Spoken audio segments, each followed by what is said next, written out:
पाकिस्तान का झुकाव दिखा भारत में, मांग रहा है मदद। आईएमएफ के हाथ में है पाकिस्तान की बर्बादी। एक फैसले से पाकिस्तान बन जाएगा इतिहास। भारत के पैरों में दुश्मन, भारत का एक फैसला कर देगा आर या पार। दोस्तों, मानसून का महीना आ रहा है, लेकिन ये मानसून पाकिस्तान में नहीं आएगा, क्योंकि पाकिस्तान में पानी वाले बादल नहीं आ रहे हैं, बल्कि मुसीबत वाले बादल आ रहे हैं। जिस तरीके से पाकिस्तान लगातार मुसीबत में घिरता चला जा रहा है, वहीं पर इस बार पानी नहीं बरसेगा, बल्कि पाकिस्तान के नेताओं की उठाई हुई गलतियां उनके सामने आकर गिरेंगी पानी की बूंदों की तरफ। जिस तरीके से पाकिस्तानी नेताओं ने पाकिस्तान को बर्बाद किया है, उनकी आंखों के सामने अब उनकी गलती दिखाई देने लगी है। और आप ये बात बहुत अच्छे से जानते होंगे, कोई भी देश अगर बर्बाद होता है या कोई भी देश तरक्की करता है, तो उसके पीछे सिर्फ और सिर्फ उसके नेताओं का ही हाथ होता है। उनके द्वारा लिए गए कुछ गलत या सही फैसले ही उस देश को बर्बादी या फिर तरक्की की एक नई ऊंचाई पर बैठा देते हैं। और आज वही पाकिस्तान के साथ होता हुआ दिखाई दे रहा है। ये पाकिस्तान वही है जो कभी सीधे भारत से बात भी करना पसंद नहीं करता था, लेकिन आज पाकिस्तान को इतने बुरे दिन देखने पड़ रहे हैं कि भारत के आगे आज पाकिस्तान गिड़गिड़ाता हुआ दिखाई दे रहा है। पाकिस्तान में खाने के लाले पड़े हुए हैं और पाकिस्तान को कोई भी देश मदद करने को तैयार नहीं है। और यही वजह है कि यहाँ पर पाकिस्तान भारत के घुटनों पर आ चुका है। तो चलिए जानते हैं पूरी बातों को डिटेल में और बढ़ते हैं वीडियो की तरफ। दोस्तों, पाकिस्तान की हालत इस समय किसी से छुपी नहीं है और आपको बताना चाहेंगे कि इस समय पाकिस्तान की हालत बहुत बुरी हो चुकी है।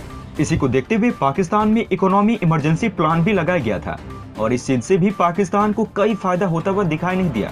और ये प्लान भी पाकिस्तान का पूरा फेल हो गया। अब पाकिस्तान को बर्बाद होने के अलावा कोई दूसरा रास्ता नहीं है। एक रास्ता यहाँ पर हो सकता है, अगर आईएमएफ की तरफ से पाकिस्तान को 6 अरब डॉलर का लोन दे दिया जाए तो पाकिस्तान कुछ समय के लिए अपने आप को सीधा खड़ा कर सकता है। और अगर यहाँ पर आईएमएफ ने मना कर दिया तो इसका असर पाकिस्तान में बहुत बुरा दिखने को मिलेगा। और हम ऐसा भी कह सकते हैं कि अगर आईएमएफ ने यहाँ पर पाकिस्तान को लोन देने से मना कर दिया तो दूसरा वेनेजुएला पाकिस्तान बन जाएगा। दोस्तों, आपको वेनेजुएला के बारे में बता दे, यहाँ पर अगर किसी को एक छोटा सा सामान भी लेना होता है तो उसके लिए वो एक 1.5 किलो नोट तोल कर ले जाता है और फिर उसको सामान मिलता है। इतनी बुरी हालत हो चुकी है इस देश की। अब वही स्थिति पाकिस्तान में अब काफी ज्यादा तेजी से बढ़ता हुआ चला जा रहा है। और अगर यहाँ पर पाकिस्तान अपने आप में नहीं संभाल पाता तो पाकिस्तान को रुपया बहुत बुरी तरीके से क्रैश करेगा। दोस्तों, अभी इस चीज में आने में तो टाइम है, लेकिन इस समय अगर पाकिस्तान ने अपने आप को नहीं संभाला तो पाकिस्तान एक इतिहास बनकर रह जाएगा। और आज की स्थिति भी पाकिस्तान की कोई ज्यादा सही नहीं है। आपको हम बता दें कि यहाँ पर इस समय पाकिस्तान में आटे और अनाज की कीमत में इतनी तेजी से बढ़ोतरी देखने को मिल रही है। और इसके अलावा पाकिस्तान इन सभी चीजों से जूझ रहा था कि पाकिस्तान के सामने एक और मुश्किल आ गई है कि यहाँ पर पाकिस्तान किसी और देश से अनाज नहीं ले सकता है। और जो देश से अनाज लेना चाहता है वो देश पाकिस्तान को अनाज नहीं देना चाहता। लेकिन फिर भी पाकिस्तान ने बड़ा जोर बनाकर रूस के साथ एक डील कर ली है। यहाँ पर पाकिस्तान रूस को कैश में पेमेंट करेगा और रूस पाकिस्तान को 2 मिलियन टन अनाज देगा। और इसको लेकर भी पाकिस्तान को काफी ज्यादा तकलीफों का सामना करना पड़ेगा, क्योंकि यहाँ पर आप ये बात अच्छे से जानते हैं कि रूस कोई और करेंसी में पैसा नहीं लेगा सिवाय रूबल के। ऐसे में पाकिस्तान को पेमेंट के लिए एक मैकेनिज्म तैयार करना होगा और इसको पाकिस्तान को कन्वर्ट करवाना होगा।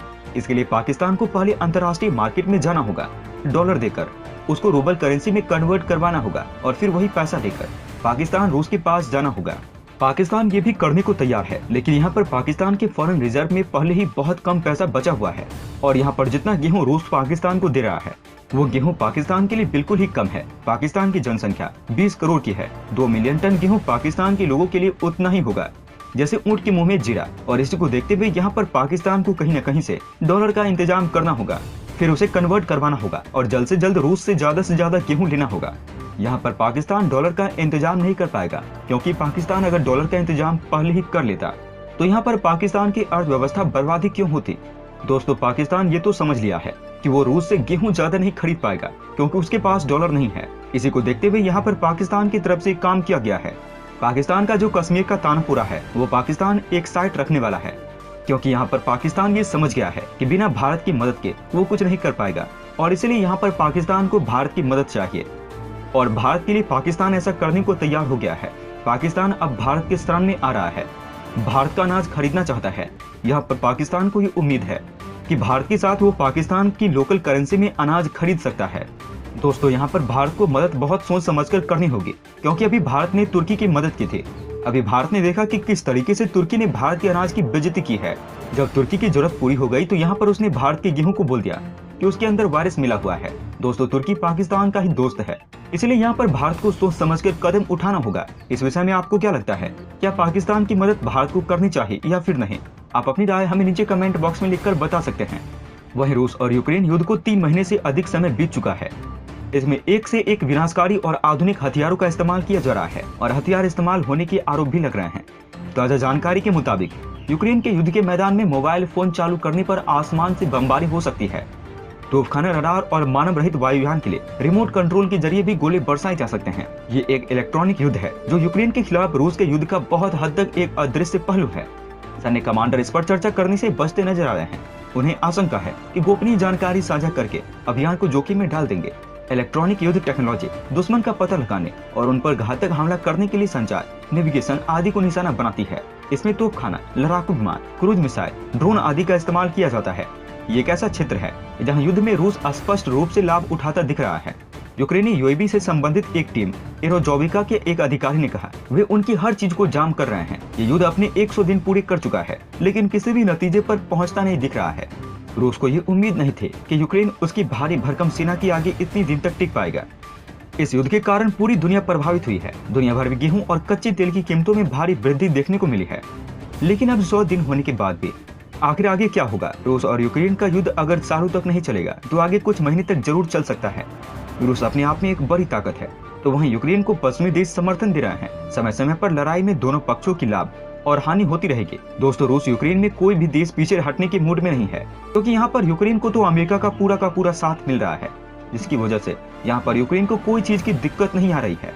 इसको देखते हुए यहाँ पर यूक्रेन भी बेफिक्री से रूस से लड़ रहा है।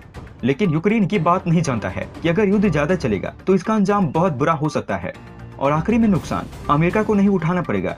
और अगर कोई गलत कदम रूस द्वारा उठाया जाएगा तो उसका परिणाम सिर्फ और सिर्फ यूक्रेन को ही देखना पड़ेगा। इस विषय में आप क्या सोचते हैं? आप अपनी राय हमें नीचे कमेंट बॉक्स में लिखकर बता सकते हैं। दोस्तों, अंत में हम आपसे एक महत्वपूर्ण जानकारी साझा करने जा रहे हैं। नीचे डिस्क्रिप्शन में दिए गए लिंक पर जाकर आप इंडियन आर्मी मर्चेंडाइज खरीदकर सपोर्ट कीजिए और पूरे देश का हौसला बढ़ा दीजिए। जाने से पहले वीडियो को लाइक और शेयर करें तथा चैनल को सब्सक्राइब करना न भूलें। तब तक के लिए धन्यवाद। जय हिंद, जय भारत। अच्छा सुनो, चैनल को सब्सक्राइब करो, उसके बाद घंटी बजा देना ताकि अगली वीडियो आपसे मिस न हो पाए। Thank you.